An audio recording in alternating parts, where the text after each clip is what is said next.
സമൂഹം രണ്ടായി തിരിയും. ആ രണ്ടായി തിരിഞ്ഞ് അതിൽ നിന്ന് രാഷ്ട്രീയ മുതലെടുപ്പ് നടത്തി ജയിക്കാൻ നോക്കിയതാണ് ഗൂഢമായ. അതുകൊണ്ടാണ് ഞാൻ പറഞ്ഞത്, ഒരു തരം ഭീകര പ്രവർത്തനത്തിന് സമാനമായ വിദ്വേഷ പ്രവർത്തനമാണ് നടത്തിയത്. അപ്പൊ ജയിക്കാൻ വേണ്ടി എന്തും ചെയ്യാൻ മടിക്കാത്തവരാണ് CPM എന്നവർ അടിവരയിട്ട് തെളിയിച്ചിരിക്കുക.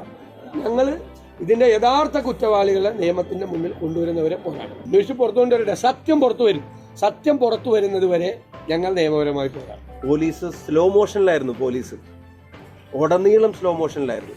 അതിന്റെ അർത്ഥം ബഹുമാനപ്പെട്ട പ്രതിപക്ഷ നേതാവ് പറഞ്ഞ പോലെ സംരക്ഷിക്കേണ്ടത് ആരെയാണെന്ന് പോലീസിന് അറിയാവുന്നതുകൊണ്ടാണ്.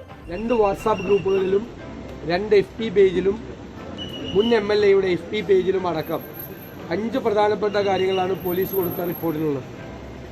ഇത് കോൺഗ്രസിന്റെയും ലീഗിന്റെയും തലയിൽ ചാരി വെച്ച് സമൂഹത്തിൽ ഭിന്നിപ്പുണ്ടാക്കാൻ CPM നടത്തിയ ക്രൂരമായ ശ്രമമാണ് ഇതോടുകൂടി പുറത്തു വന്നിരിക്കുന്നത്.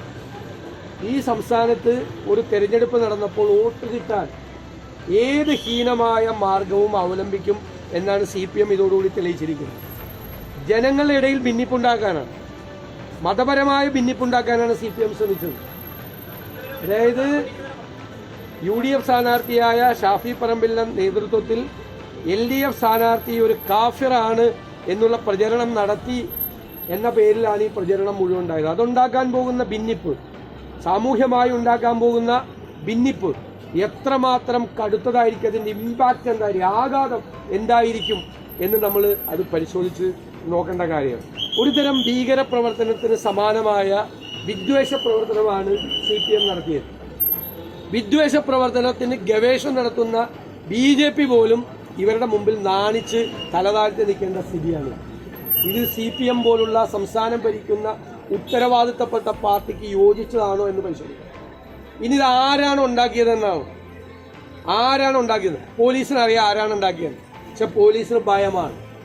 കാരണം ഉണ്ടാക്കിയ ആളെയും ഉണ്ടാക്കിയ ടീമിനെയും കേരള പോലീസിന് കൃത്യമായി അറിയാം. അവരത് മറച്ചു വയ്ക്കുകയാണ്. കാരണം ഉന്നതരായ നേതാക്കന്മാർ CPMന്റെ ഈ ഗൂഢാലോചന അന്വേഷിച്ചാൽ കേരളത്തിലെ ഉന്നതരായ CPM നേതാക്കന്മാർ കുടുങ്ങും. ഞങ്ങൾ ഒരു വിട്ടുവീഴ്ചയ്ക്കും തയ്യാറല്ല. ഞങ്ങൾ നിയമപരമായ ഈ കാര്യത്തിൽ അവസാനം കാണുന്നവരെ പോരാടും. മുഹമ്മദ് കാസിം എന്ന് പറയുന്നൊരു യൂത്ത് ലീഗ് പ്രവർത്തകന്റെ തലയിലാണ് ഇത് കെട്ടിവെക്കാൻ നോക്കിയത്. ഫേക്കായി ആ ചെറുപ്പക്കാരൻ കാണിച്ച ധീരതയാണ്. സ്വന്തം ഫോൺ കൊണ്ടുപോയി പോലീസ് സൂപ്രണ്ടിന്റെ മുമ്പിൽ കൊടുത്ത് ഏത് അന്വേഷണവും നടത്താൻ ഞാനല്ല ഇത് ചെയ്തതെന്ന് പറഞ്ഞു. അയാളല്ല ഇത് ചെയ്തത് എന്ന് വ്യക്തമായി. ചെയ്തത് മുഴുവൻ CPMകാരാണ്. CPM എന്തൊരു വൃത്തികെട്ട ഹീനമായ ഗൂഢാലോചനയാണ് തെരഞ്ഞെടുപ്പിന്റെ തൊട്ടു മുൻപ് നടത്തിയത് എന്ന് വെളിവാക്കുന്ന കാര്യമാണ്. ഇത് പരസ്യമായി ക്ഷമാപണം നടത്തണം. ഇത് ചെയ്ത ആളുകളെ നിയമത്തിന്റെ മുന്നിൽ കൊണ്ടുവരണം. ഇനി ഒരിക്കലും CPM പോലുള്ള ഒരു പാർട്ടി BJPയെ പോലെ സംഘപരിവാറിനെ പോലെ സമൂഹത്തിൽ ഭിന്നിപ്പുണ്ടാക്കാൻ വേണ്ടിയിട്ടുള്ള ഒരു ശ്രമവും നടത്തരുത്. അത് കേരളത്തിന്റെ പൊതുസമൂഹത്തിന് തന്നെ അപകടകരമായ രീതിയിലായി മാറും എന്ന് ഞങ്ങൾ ഈ അവസരത്തിൽ വിനയപൂർവമായ മുന്നറിയിപ്പ് നൽകുകയാണ്. ഉറപ്പായിട്ട് അവരെല്ലാം ഇതിന് ഉത്തരം പറയേണ്ട ആളുകളാണ്. ഇത് ഉന്നതരായ CPM നേതാക്കളുടെ അറിവോടുകൂടി നടത്തിയ ഒരു തെരഞ്ഞെടുപ്പ് തന്ത്രവും വിദ്വേഷ പ്രവർത്തനമാണ്. ഇതുണ്ടാക്കുന്ന ആഘാതം എന്താ? സമൂഹം രണ്ടായി തിരിയും. ആ രണ്ടായി തിരിഞ്ഞ് അതിൽ നിന്ന് രാഷ്ട്രീയ മുതലെടുപ്പ് നടത്തി ജയിക്കാൻ നോക്കിയതാണ്. ഇത് തന്നെയല്ലേ സംഘപരിവാർ ചെയ്യുന്നത്. സംഘപരിവാറിനെതിരായിട്ടുള്ള ആരോപണം എന്താ? സമൂഹത്തിൽ ഭിന്നിപ്പുണ്ടാക്കി അതിൽ നിന്ന് മുതലെടുപ്പ് നടത്തി ഭൂരിപക്ഷത്തിന്റെ വോട്ട് തേടി അധികാരത്തിലെത്താൻ വേണ്ടിയിട്ട് ശ്രമിക്കുക. അതല്ലേ ദേശീയ തലത്തിൽ സംഘപരിവാറിനെതിരായി നമ്മൾ എല്ലാവരും എടുത്തിരിക്കുന്ന സ്റ്റാൻഡ്. അത് തന്നെയല്ലേ ഇവിടെ ചെയ്തിരിക്കുന്നത്. അത് തന്നെ ഗൂഢമായ ശ്രമമാണ്. അതുകൊണ്ടാണ് ഞാൻ പറഞ്ഞത്, ഒരു തരം ഭീകര പ്രവർത്തനത്തിന് സമാനമായ വിദ്വേഷ പ്രവർത്തനമാണ് നടത്തിയത്. കാരണം ഇതിന്റെ ഇമ്പാക്റ്റ് ഏതെല്ലാം തരത്തിലായി മാറാമായിരുന്നു. കേവലം ഒരു തെരഞ്ഞെടുപ്പ് മാത്രമല്ല, തെരഞ്ഞെടുപ്പിന്റെ റിസൾട്ടിനെ മാത്രമല്ല, സമൂഹത്തിൽ അത് ഉണ്ടാക്കാൻ പോകുന്ന അകൽച്ച, മനുഷ്യർ തമ്മിൽ, മതങ്ങൾ തമ്മിൽ ഉണ്ടാക്കാൻ പോകുന്ന അകൽച്ച എത്ര ഭീകരമാണ്. അപ്പൊ ജയിക്കാൻ വേണ്ടി എന്തും ചെയ്യാൻ മടിക്കാത്തവരാണ് CPM എന്നവർ അടിവരയിട്ട് തെളിയിച്ചിരിക്കുക. ഞങ്ങൾ ഇതിന്റെ യഥാർത്ഥ കുറ്റവാളികളെ നിയമത്തിന്റെ മുന്നിൽ കൊണ്ടുവരുന്നവരെ പോരാടും. അല്ല, പോലീസിന് ഇത്രയും അന്വേഷിച്ചല്ലോ. അത് ഹൈക്കോടതി ആവശ്യപ്പെട്ടുകൊണ്ടാണ്. ഇല്ലെങ്കിൽ ചെവിക്ക് പിടിച്ചുകൊണ്ടാണ് ഹൈക്കോടതി. ഇല്ലെങ്കിൽ അത് നടക്കില്ല. ഇല്ലെങ്കിൽ ആ പാവപ്പെട്ടവനെ, നിരപരാധിയായ കാസിം ഇപ്പൊ പ്രതിയായന് എന്നിട്ട് ആഘോഷിച്ചതിന് വരില്ല ലീഗിന്റെയും കോൺഗ്രസിന്റെയും തലയിൽ വെച്ചിട്ട്. ഷാഫി പറമ്പിലിൻ്റെയും തലയിൽ വെച്ച് ആഘോഷിച്ചതിന് എത്ര ഗദ്ഗത കണ്ടയായിട്ടാണ് അന്നത്തെ സ്ഥാനാർത്ഥി അത് ഷാഫി പറമ്പലിനെ കുറിച്ച് പറഞ്ഞത്. ഇതെല്ലാം പ്ലാൻ ഒരു ആസൂത്രണ പോളിംഗ് തീരുന്നതിന്റെ തൊട്ടു മുമ്പല്ലേ പറഞ്ഞത്. എന്നാലും ഇങ്ങനെ പറഞ്ഞല്ലോ ആര് ഈ സ്ഥാനാർത്ഥി ഷാഫി പറമ്പലിനെ കുറിച്ച്. അപ്പൊ എത്ര വലിയ ഗൂഢാലോചനയാണ് അതിന്റെ പുറകിൽ നടന്നത്. എന്തും ചെയ്യാൻ മടിക്കാത്തത്.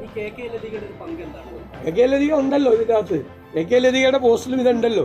അവര് കൂടി ഇതിന്റെ അകത്ത് ഉത്തരവാദിത്വമുണ്ട്. മാത്രമല്ല പല കാര്യങ്ങളും അന്വേഷിച്ചു പോയാൽ ചില കുടുംബങ്ങളിൽ എത്തിച്ചേരും അന്വേഷണം. അതുകൊണ്ടാണ് പോലീസ് പേരുകൾ മടിക്കുന്നത്, പേര് പറയാൻ മടിക്കുന്നത്. അതല്ലേ പറഞ്ഞത്, ചില കുടുംബങ്ങളിൽ എത്തിച്ചേരും. അന്വേഷിക്കട്ടെ, അന്വേഷിച്ച് പുറത്തു കൊണ്ടുവരട്ടെ. സത്യം പുറത്തു വരുന്നത് വരെ ഞങ്ങൾ നിയമപരമായി പോകാം.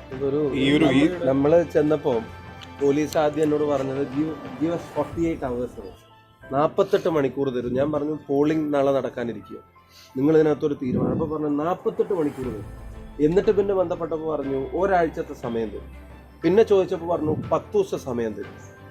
അപ്പം ഇപ്പോൾ ഈ കണ്ടെത്തിയ കാര്യങ്ങൾ കണ്ടെത്താൻ ഏതാനും മണിക്കൂറുകൾ മാത്രം മതി എന്നറിഞ്ഞിട്ടും പോലീസ് സ്ലോ മോഷനിലായിരുന്നു. പോലീസ് ഉടനീളം സ്ലോ മോഷനിലായിരുന്നു. അതിൻ്റെ അർത്ഥം ബഹുമാനപ്പെട്ട പ്രതിപക്ഷ നേതാവ് പറഞ്ഞ പോലെ സംരക്ഷിക്കേണ്ടത് ആരെയാണെന്ന് പോലീസിന് അറിയാവുന്നതുകൊണ്ടാണ്. എന്തായാലും ആ മുഹമ്മദ് കാസിം കാണിച്ച ധീരത പ്രതിപക്ഷ നേതാവോട് സൂചിപ്പിച്ചു. അതോടൊപ്പം തന്നെ പാറക്കൽ അബ്ദുള്ള, നമ്മുടെ ഇലക്ഷൻ കമ്മിറ്റിയുടെ ചെയർമാൻ, അദ്ദേഹം ഇക്കാര്യത്തിൽ എടുത്തിട്ടുള്ള നിയമപരമായ നടപടികൾ, ഈ വലിയ ഒരു വിഭാഗീയത ഉണ്ടാക്കാൻ നടത്തിയ ശ്രമത്തിനെതിരെ ഇലക്ഷൻ ജയിച്ചപ്പോൾ ഞങ്ങൾക്ക് സമാധാനമായി എന്ന് പറഞ്ഞിട്ട് വെറുതെ ഇരിക്കുകയല്ല അവർ ചെയ്യുന്നത്. ഇത് നാട്ടിൽ ഇനി ഉണ്ടാവാൻ പാടില്ല. വടകരയിൽ അങ്ങനെ ഒരു കാര്യം കേരളത്തിൽ എവിടെയും സംഭവിക്കാൻ പാടില്ല എന്നതിൻ്റെ പേരിൽ നിയമപരമായി ആ നടപടിക്രമങ്ങൾ ഫോളോ അപ്പ് ചെയ്തതിൽ ശ്രീ പാറക്കൽ അബ്ദുള്ള ഉൾപ്പെടെയുള്ള നേതാക്കന്മാരുടെ ഒരു താല്പര്യം.